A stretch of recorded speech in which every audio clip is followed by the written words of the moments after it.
Best time अगर किसी को प्रिपेयर करना है with in college he prepare करो। कॉलेज के बाद मैंने बताया भाई मेरे दोस्त डिप्रेशन में गए हैं। सर आपकी गर्लफ्रेंड से मेरा कॉलेज में क्या रिलेशनशिप स्टेटस था? मतलब मैंने बताया कि आ गया हूं प्लेसमेंट थीसिस जो कि मेरी ड्रीम कंपनी थी वो भी आ नहीं रही है अब। तो आप सभी का स्वागत है हमारे इस ब्यूटीफुल से चैनल पे। और आज हमारे साथ है रोहित सर। और आज क्योंकि हमारा स्प्रिंट है कोरा डीएससी काइट जो कि क्लब है काइट कॉलेज का, हम लोग एक स्प्रिंट है करा रहे हैं। तो एज ए गेस्ट स्पीकर हमारे साथ रोहित नेगी सर आए हैं और इनसे थोड़ा सा टाइम निकाल के हम इनके लाइफ के बारे में कुछ जानते हैं। और इन्होंने इंडिया का सबसे अपने टाइम पे बहुत ही हाईएस्ट पैकेज ग्रैब किया था क्योंकि आप लोगों को पता ही। तो sir first of all thank you sir for coming in my छोटे से चैनल कि आपका इंडिया का सबसे हाईएस्ट पैकेज लगा था अपने टाइम पे। बट सर आपने कभी सोचा था कि ऐसा कि मेरा इंडिया का सबसे हाईएस्ट पैकेज लगेगा, या फिर मतलब आपने जब बीटेक किया होगा तो कितना अपना एम था और जब लगने के बाद क्या आपको मतलब फील कैसे हुई? देख जब मैं पहली बार पहले तो thank you so much invite करने के लिए। मुझे यहाँ कॉलेज आके काफ़ी अच्छा लगा। मैंने मेरा पहला सेमिनार था, लोग मिले, इंटरेक्शन हुआ, काफ़ी बढ़िया लगा।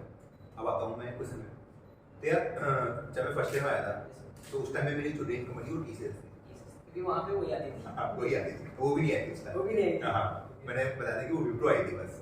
तो 3.2 लाख का वो वही था, तो उसमें हम सर्वाइव करेंगे। लेकिन जैसे हम थर्ड ईयर में गए वहाँ पे जाके पता चला कि ये भी पैकेज नहीं मिल सकता। ठीक है अपने को कुछ आता नहीं, मैं टीचर से रिजेक्ट हो गया था, मैंने सेल्फ रिजेक्ट कर दिया था क्योंकि मेरा क्वेश्चन नहीं बना था, फिर भी उन्होंने मुझे क्वालिफाई कर लिया था। हाँ जो मैंने बताया तो उसके बाद मैंने खुद को सेल्फ रिजेक्ट कर लिया था। उसके बाद मैंने बोला चलो कि और जाते हैं। तो जो मेरे सीनियर थे वो उसके माइक्रोसॉफ्ट में प्लेसमेंट लगी थी गेट के थ्रू ही। गेट क्रैक किया, नहीं गेट क्रैक किया, आईटी कानपुर किया, तो वो वाला बात मुझे समझ आया कि चलो यहाँ से हो सकता है। तो 43 लाख का लगा। तो उस टाइम मैंने सोचा कि यार चलो अपने को 25-30 का तो लग ही जाएगा उस टाइम पे। हाँ 25-30 का हम एवरेज मानेंगे अगर गेट क्रैक हो गया। तो एक बार जब गेट क्रैक हुआ तो मैं कॉलेज गया आईआईटी गुवाहाटी।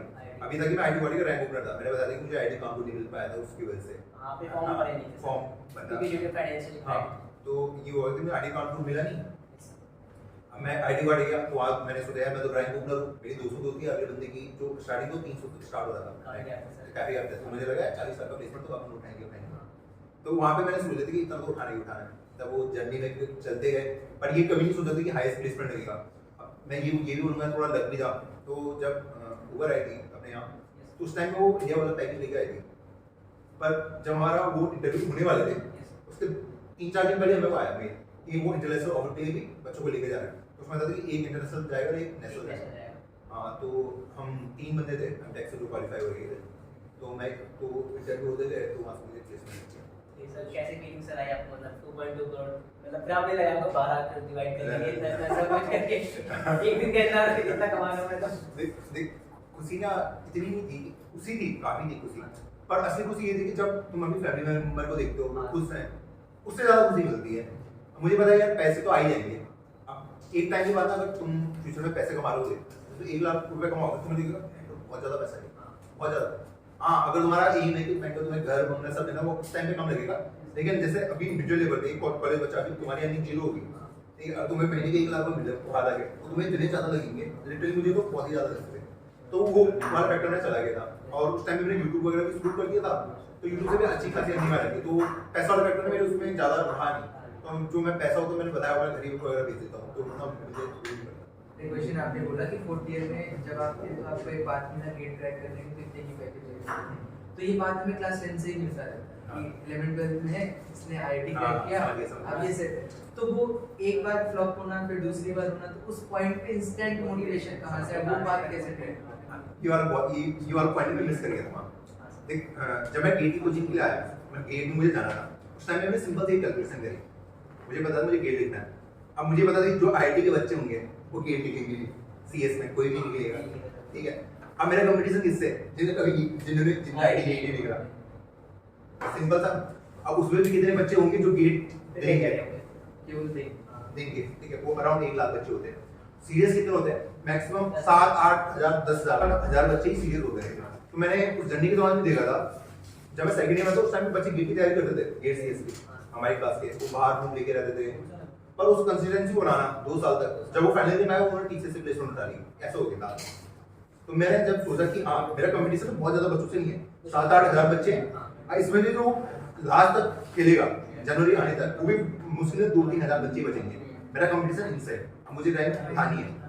अब उस टाइम पे मुझे कॉन्फिडेंस बहुत था, मैंने तुम्हें बताया होगा मेरी मैथ्स अच्छी थी और मुझे लग गया था कि यार मैंने एक माइंडसेट में बना लिया था कि यार ये सारे सब्जेक्ट इजी हैं। और मैंने अभी जो मेरा कॉलेज था वहाँ मैंने सबसे लेट सेक्शन स्टार्ट करी थी। अब एक बार इंसान का माइंडसेट बन जाता है कि मैं खो दूंगा, वो होने लग जाता है खुद से ही। और ये हुआ कि जब मैं टेस्ट सीरीज वगैरह देता था, अब ऐसा नहीं होता मेरे 25 में से 11-12 मार्क्स आते थे टेस्ट सीरीज में, और वो बहुत ही बढ़िया मार्क्स होते थे।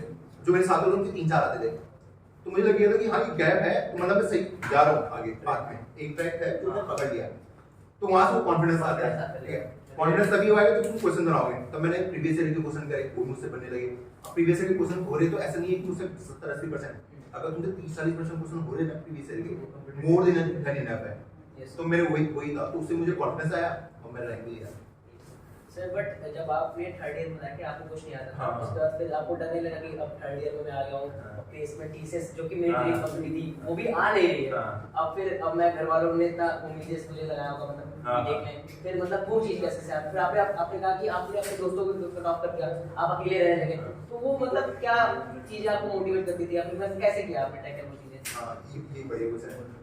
जब मैं थर्ड ईयर में कंप्लीट कर लिया था वैसे हम लोग का हाँ, थर्ड ईयर है, तो यार मैंने मैक्सिमम जो लोग होते हैं हमारे आसपास के, हमें लगता है कि कोई गरीब बंदा होगा, उसके बच्चे होंगे तो पढ़ने में सीरियस ही होगा, ये फील होता है। पर तुम टियर 3 में जाओगे ना, नहीं होते बच्चे मैक्सिमम, नहीं होते। अगर तुम जाके देख रहा हूँ बहुत कम बच्चे होते हैं जो सीरियसली प्रिपेयर करते हैं। तो गरीब तो मैं भी था, पर मेरे को ऐसा मोटिवेशन नहीं था कि रह के मुझे पढ़ना है, फिर भी नहीं था। मेरा 3 साल भी कंप्लीट हो गए थे, ये था कि पेरेंट्स को थोड़ा प्राउड फील कराना है। पर उससे पहले मेरी प्रायोरिटी ये थी कि भाई खुद तो कुछ कर लाइफ में, पेरेंट्स को बाद में करेंगे प्राउड फील। और वरना मेरा पूरा क्लियर था कि मुझसे ये नहीं हुआ तो भाई मुझे कुछ तो करना ही पड़ेगा। हाँ, एक और इंटरेस्टिंग कहानी, मैंने एक बार घर वालों को ऐसी झूठ बोल दिया था जब मैं सेकंड ईयर में था कि मुझे पीजी कोचिंग करनी है, मुझे पैसे चाहिए। ठीक है, उस टाइम में पता था मुझे ये बॉडी बनानी थी, तो उन पैसे जो है प्रोटीन वगैरह ले लिए। ठीक है, अब पहले तो पैसे ले लिए, तैयारी नहीं करी नहीं है, बॉडी बनती रही है। अब पहले आगे कुछ तो करने था। उसके बाद वहाँ पे जो मेरे दोस्त थे उन्होंने मेरी हेल्प करी। एक बंदा था वो प्रिपेयर करता था, तो मुझे काफी मोटिवेट करता था। उसका नाम विकास कुमार था, वो बिहार का था। तो उसने मुझे काफी मोटिवेट किया कि भाई तू कर सकता है, तू पढ़ने में अच्छा है, तेरी लॉजिकल थिंकिंग अच्छी है। बोला ना मैथ्स मेरा अच्छा था पहले से, तो उसने मुझे मोटिवेट किया कि भाई तेरी आएगी रैंक। अब मुझे लगे हाँ मेरी आने लग जाएगी रैंक, तो वो हो गया मेरे साथ टाइम के साथ। सर आपने एक और पॉइंट टच किया था अभी कि कॉलेज में आके 3 तरह के कैटेगरी के बच्चे होते हैं, तो सर मतलब वो थोड़ी कैटेगरी डिफाइन कर दीजिए। और जैसे मान लीजिए कोई बंदा दूसरी या तीसरी कैटेगरी में, वो कैसे फर्स्ट कैटेगरी में और आप किस कैटेगरी में थे? देख जो 3 कैटेगरी में बताया था, एक होता पढ़ाकू वाला, ठीक है, सेकंड होता रिलेशनशिप वाला, और थर्ड होता है जो नशे वगैरह करते हैं। अब तो यार दिक्कत यहाँ ये है ना, अगर तुम इन्हीं कैटेगरी में फंस के रह गए, पर अगर पढ़ाई हो रही तो तुम कुछ ना कुछ कर लोगे, क्योंकि तुम ऐसे इंसान हो जिसे मेहनत करना आता है वो कर लेगा। लेकिन जो ये सेकंड और थर्ड वाली है ना, यहाँ से निकलना बहुत मुश्किल होता है। ये एडिक्शन है कि वहाँ से निकलना थोड़ा मुश्किल होता है। मैं नहीं कह रहा कि तुम रिलेशनशिप में हो फिर भी तुम पढ़ाई कर सकते हो, वो अच्छा है। ठीक है, तुम नशे करते हो फिर भी पढ़ाई कर लेते हो, मान लो वो फिर भी अच्छा है। लेकिन अगर तुम पढ़ाई कर पा रहे हो तो इन दोनों के होने के बाद तो वो सही ट्रैक है। अब तो कह रहा है कि इनसे मैं स्विच करके कैसे निकलूं। अब तो कह रहा है इससे स्विच आगे एक ही तरीके से निकलता है जब उसका कॉलेज छूटता है, बहुत मुश्किल हो जाता है। ठीक है, या फिर हाँ ठीक है, तुम्हें खुद से सेल्फ मोटिवेट खुद को बनाना पड़ेगा कि भाई मुझे निकलना है यहाँ से। वो तभी आएगा जब मतलब वो अंदर से आ जाएगा तुम्हें, क्या मुझे अब घर जाना है, मम्मी पापा को आंखें दिखानी है, या फिर तुम्हारा ब्रेकअप हो गया तब तुम पढ़ना स्टार्ट कर दोगे। ठीक है, एक इंटरेस्टिंग पॉइंट आपका कैटेगरी में से कौन सा? तीनों अगर मैं सच बताऊं तो मैं तीनों कैटेगरी में था। तीनों ही था। तो स्टार्टिंग में कैटेगरी रिलेशनशिप वाली ये कब खत्म हुआ? मतलब ये कॉलेज के दौरान ही हो गया था सब कुछ एंड वगैरह, तो मैं तीनों कैटेगरी में था। सर आपको सर गेट की सर कोई कोचिंग वगैरह या फिर मतलब कैसे गेट की प्रिपरेशन थोड़ा सा बता दीजिए। यार गेट की कोचिंग मैंने आरबीआर सर से ली थी। आरबीआर सर, हाँ रविंद्र बाबू बोला सर, इनको बहुत बड़ा नाम है, उनको गॉड ऑफ गेट सीएससी बोला, गॉड ऑफ सीएससी बोला जाता है। आरबीआर से नहीं आता, मैं नाम से आता। अच्छा रविंद्र बाबू बोला, हाँ उन्हें गॉड ऑफ सीएससी बोला जाता है। तो मैंने उनसे प्रिपेयर किया था। ऐसा था कि मैंने उनको लेक्चर बैठ नहीं किया था, मेरा एक दोस्त था उसने लेक्चर बैठ करे जो मैंने आपको नाम बताया, तो मैं उसके थ्रू पढ़ता रहता था, वो मुझे एक्सेस देता था, इस तरीके से पढ़ते थे। ये बात मैंने फिर आरबीआर सर को भी बताई।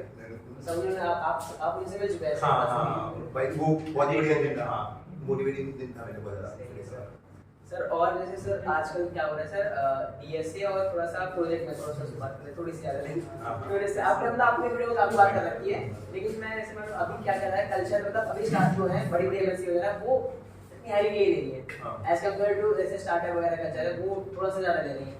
तो मतलब स्टूडेंट फर्स्ट सेकंड ईयर का बच्चा वो मतलब थोड़ा सा देखिए बात ऐसी ना, लोग कहेंगे कि स्टार्टअप ज्वाइन करो, ठीक है, करना भी चाहिए, पर स्टार्टअप में ना काफ़ी वो रहती है अनसर्टेनिटी। अभी तो यहाँ भी है, अभी देखो एमएनसी में भी तो सेम ही सीन चल रहा है, स्टार्टअप में थोड़ा ज़्यादा होता है, लेकिन स्टार्टअप में फ़ायदा ये है कि सीखने को बहुत ज़्यादा मिलेगा। और वहाँ पे ना जो मेनली वो देखते हैं उनको मुझसे काम निकलना है, उसको मुझसे मतलब नहीं कि भाई इसको मैं ट्रेन कराऊँ, उसको ये दूँ, पैसे ठीक ठाक देंगे, काम भी तुमसे कराएंगे। तो वहाँ पे जो तुम्हारी डेवलपमेंट स्किल है अगर वो अच्छी है तो वो तुम्हें हायर कर देंगे। स्टार्टअप का सेम सीन रहता है, क्योंकि वो उनको नहीं चाहिए ना कि आप इसको 2-3 महीने ट्रेन करो उसके बाद सिखाओ, बिकॉज उनके पास लिमिटेड बजट है, उनको ऐसी इंसान चाहिए जिसका डेवलपमेंट अच्छा हो। लेकिन जो एमएनसी होती है वहाँ का कल्चर अलग होता है, बिग एमएनसी वो चाहते हैं, जो बिग एमएनसी होती है उसका कल्चर थोड़ा अलग होता है, वो चाहते हैं कि उन्हें तेज बंदा चाहिए जो सोच सके, उन्हें अभी काम नहीं निकला, बीच में तुमसे काम निकला देंगे, क्योंकि काम करने के ऑलरेडी SG2 SG3 बहुत बड़े बड़े लेवल के लोग हैं। हाँ, वो चाहते हैं कि पहले लोगों को हम ट्रेन करें और ऐसे स्मार्ट लोग हायर करें जो नए आइडियाज उनको दे पाए, वो उन पे ज्यादा रिसर्च कर रहे हैं। और जो DSA वाला जो बंदा करके आया वो उसका लॉजिकल थिंकिंग होगा बेटर एज कम्पेयर टू जो सिर्फ डेवलपमेंट करके आया। जैसे हम लोग के एंट्री कॉलेज के हैं, थोड़ा सा कॉलेज है, तो हम लोग का क्या माइंडसेट होना चाहिए, हम लोग कैसे? देखो जो मैं चाहता हूँ कि अगर सर किसी क्वेश्चन पे एक और साथ कर रहे थे, आपका दोनों कॉलेज में आपने IIT से भी पढ़ा, नॉर्मल कॉलेज से भी पढ़ा, तो दोनों कॉलेज के एटमॉस्फेयर में कोई ऐसा चेंज था जिसने आपको फोर्स किया? क्योंकि मैंने सुना कि मैंने क्या सुना कि जैसे IIT मैटर नहीं करता, IIT का जो माहौल होता है वो मैटर करता है कि वहाँ के बच्चे किस तरह के आते हैं। वो देखो बच्चों में तो कुछ ज़्यादा डिफरेंस पता चला नहीं, वो 3 कैटेगरी वहाँ भी एग्जिस्ट करती है सेम, ठीक है, वहाँ के बच्चे बर्बाद होते हैं, वहाँ भी नशे से लोग मरते हैं, सब करते हैं। जो एक्सट्रीम लेके जाएंगे चीज़ों को, अगर तुमने बैलेंस करा हुआ तो सही कर लोगे, जो बंदा एक्सट्रीम भी लेके चल जाता है चीज़ को उसको ज़्यादा लॉस है, ठीक। और जो माहौल का वही मैं बता रहा हूँ, माइंडसेट में बहुत ज़्यादा डिफरेंस रहता है, क्योंकि वहाँ स्मार्ट लोग ही रहते हैं IIT में, तो आपस में कुछ ना कुछ करके कर लेते हैं, ठीक है। नई सोसाइटीज़ हैं, हॉस्टल की जो फैसिलिटी है बहुत सी, मैं बताया होगा जो मेरा Tier 3 कॉलेज था भाई, वहाँ पानी तक नहीं आता था, ठीक है, अब तुम वॉशरूम में गए पानी गायब, मतलब कई दिन तक ऐसा होता था कि जैसे मुझे नहाना भी एक हुआ तो भाई मुझे एक बाल्टी पानी रात को ही, क्योंकि एक टाइम फिक्स होता है कि 5 दिन पानी आएगा शाम को, तो अपनी बाल्टी में पानी रख के करो, उसी में कपड़े धोने, इस टाइप से सर्वाइवल चलता था। तो ये इतना ज़्यादा चेंज नहीं होता। जैसे कॉलेज के 3.5 साल तक आपने बताया कि आपका नॉर्मल रहा 3 साल, तो ऐसा मानिए कि जब एक हमारे पास एंड पॉइंट आता है, जब उनको दिखता है कि उसके बाद हमारा सब खत्म, कोई करियर नहीं है, तब फिर इसके साथ ही ये देखा इसको ना बहुत बच्चे वो करेंगे, गलत तरीके से लेंगे कि जब तक लास्ट तक मैं पहुंचना चाहूँ ना उसके बाद प्रिपरेशन से जैसे एग्जाम से एक दिन पहले पता चलता है कि पढ़ने का है। देख एग्जाम वगैरह का ना वो तो अलग फैक्टर हो गया, लेकिन अगर तुम्हें रियल वर्ल्ड के कंपटीशन में जाना है, क्योंकि वहाँ हर चीज मैटर करेगी, अगर तुम्हें कोई कंपनी क्रैक करनी है तुम ये इसके भरोसे मत रखिए मैं कॉलेज पास आउट हो जाऊंगा उसके बाद मैं तैयारी स्टार्ट करूंगा। जब बेस्ट टाइम अगर किसी को प्रिपेयर करना है with in college he prepare करो। कॉलेज के बाद मैंने बताया भाई मेरे दोस्त डिप्रेशन में गए हैं, हाँ ये लिटरली मैं रियलिटी बता रहा हूँ। तुम अगर अपने आसपास अपने दोस्तों को देखोगे तुम बेरोजगार हो 2-3 साल से, भाई वो अधिक लोग जाते हैं इसमें डिप्रेशन रियलिटी, और लोगों को प्लेसमेंट नहीं मिल रहा था। तुम वही कहते हैं उस एंड पॉइंट का इंतजार मत करो। अब जरूर मेरे साथ मेरा थोड़ा लग भी था कि मुझे उस टाइम पे मेरा दोस्त था, उसने मुझे समझाया कि चलो गेट की तैयारी कर लेते हैं, हमने कर लिया। क्या पता तुम्हें वो दोस्त ना मिले कभी। अब तुम सोच रहे हो कि जब मेरे पास एक्सट्रीम कंडीशन आएगी मैं तब पढ़ना शुरू करूंगा। देखो चीजें ही होती है जब प्रेशर ज्यादा होता है ना उस समय दिमाग भी ज्यादा तेज काम नहीं करता है, तो जितनी जल्दी हम स्टार्ट कर सकते हैं चीजों को उतना सही हमारे वेट करें हाँ आने के होता है ऐसे आ रहा है। और सर एक चीज जो आपका हमको याद है, आज से 3 साल पहले जो आपका मेन स्टेटमेंट आया था प्लेसमेंट के बाद, किसान के बेटे ने 2.4 करोड़ का पैकेज खोला, तो वो हमारे साइड जो मतलब बाकी जो एरियाज हैं जहाँ अभी डेवलपमेंट उतनी नहीं है, तो वो उस पॉइंट पे मोटिवेट किया था पेरेंट्स को कि अब हमें भी मतलब पहले क्या होता था ना एजुकेशन उतना वैल्यू नहीं रखता था, बट ये सारी चीजें होती हैं, किसान का बेटा एक बैंक एम्प्लॉय का बेटा, तो ये चीजें मोटिवेट करती हैं बाकी सोसाइटी। देखो एक चीज ना मैंने अभी सीखी है। अब देखो मैं बाकी जो एग्जाम है जैसे IDA का हमारा एग्जाम हो गया वो काफी महंगा एग्जाम है, ठीक है, बहुत महंगा है और तुम्हें पता नहीं है कि तुम्हें बेस्ट मटेरियल मिल रहा है नहीं मिल रहा है। अब उसमें तो सिंपल 1-0 का खेल है, होगा नहीं होगा। तुमने 2 साल तैयारी करी, सिलेक्शन होगा नहीं होगा, नहीं हुआ तो कभी नहीं होगा वो सिलेक्शन। लेकिन जब हम सॉफ्टवेयर इंजीनियरिंग फील्ड में आते हैं तुमने पढ़ा है, अब ऐसा नहीं होगा कि नहीं हुआ तो ऐसा कभी नहीं होगा, वाला फैक्टर चला गया। यहाँ बाइनरी वाला नहीं है, यहाँ नहीं हुआ तो दूसरी जगह होगा।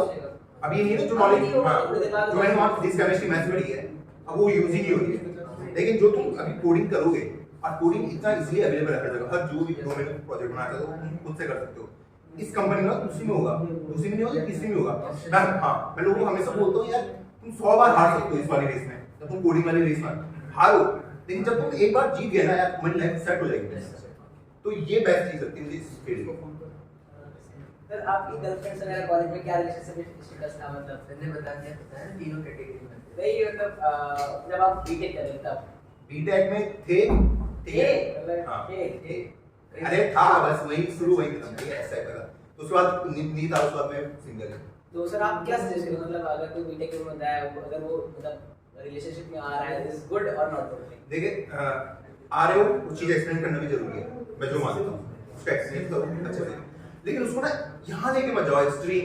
मैं तो कुछ कर ही नहीं रहे, तुम उसी पे अटके हुए हो, तुम दिन रात घूम रहे हो आ रहे फिर पूल पे लगे हो। मेरा एक रूममेट था जब याद है हम सेकंड ईयर में थे और उस टाइम में ना ये आया था जियो, उसी टाइम पे जियो हाँ। अब देख जियो उस टाइम में मुझे एक चीज पता चली जो तुम्हें आज तक पता नहीं होगी, जो सिंगल नॉट होंगे ठीक है। उसमें ये था कि जियो अनलिमिटेड कॉल तो देता था पर उसमें लिमिट रहती थी 6 घंटे 300 मिनट की एक दिन में तो हाँ अनलिमिटेड मतलब 6 घंटे। वो मेरा रूममेट सुन नहीं 6 घंटे तो अपने खत्म कर देगा, मेरे भी 6 घंटे खत्म कर देगा। सर कितना से 12 घंटे बात अब सोचो उस साल क्या होगा। हां सर ये तो सर ठीक है। तो ऐसा होता था कि मैं सुबह उठ के ना मैं बताया मैं सेकंड में जिम जाता था तो मैं सुबह 6 बजे उठता था, वो 6 बजे तक सुबह बात ही कर रहा था। हम जिम जाते तो सोता था उस टाइम इस टाइप से। तो जब तुम चीजों को ना एक्सट्रीम लेके जाने लग जाते हैं क्या फायदा है? हाँ स्टार्टिंग में तुम 2-4 दिन बात कर ली, लेकिन जब तुम वही चीज बार बार रिपीट करो इतना एक्सट्रीम पे, अगर तुम्हारा पार्टनर ऐसा तुम्हें मैनेज कर रहा है तुम्हें पुश कर रहा है वो अच्छा है, लेकिन तुम सिर्फ उसी चक्कर में पड़े हो प्यार वो तो वो गलत मुझे लगता है। मतलब कोई भी चीज करो मतलब कुछ एक्सपीरियंस करो एक्सपीरियंस करो लेकिन एक लिमिट होती है। हाँ लिमिट एक्सट्रीम वहाँ पे बच्चों को दिक्कत है। तीन फैक्टर्स में से ये स्टडी वाला जो फैक्टर है इसको एक्सट्रीम लेके जा सकते हैं, इन दोनों को एक्सट्रीम लेके नहीं जा सकते ओवरऑल। तो बहुत ही लंबा हम लोगों ने सेशन किया और ऑलमोस्ट सारे टॉपिक कवर करने की कोशिश की है, रिलेशनशिप से लेकर डीपी डीएसए सब कुछ कवर करने की कोशिश की है और आशा करता हूँ आपको ये सेशन काफी अच्छा लगा होगा। और एक बार फिर से मैं थैंक यू बोलना चाहता हूँ रोहित सर को। Thank you sir.